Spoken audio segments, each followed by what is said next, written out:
Here's what you need to know if you've been prescribed Fluticasone Salmeterol.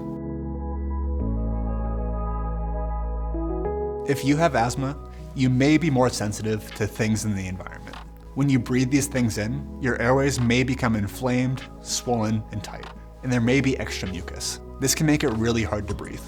Fluticasone Salmeterol is a combination of two medications. Fluticasone is an inhaled corticosteroid.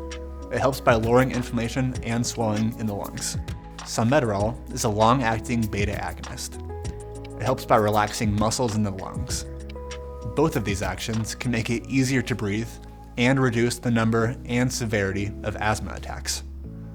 The Advair Diskus inhaler can also be used to treat COPD, or chronic obstructive pulmonary disease. This medication comes as an inhaler.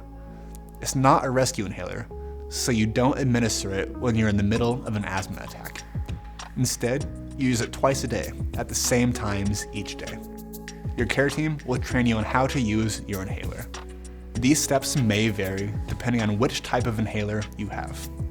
Either way, make sure to rinse your mouth with water and then spit after each dose. You should also store your Fluticasone Salmeterol at room temperature, in a dry place, and away from heat or sunlight.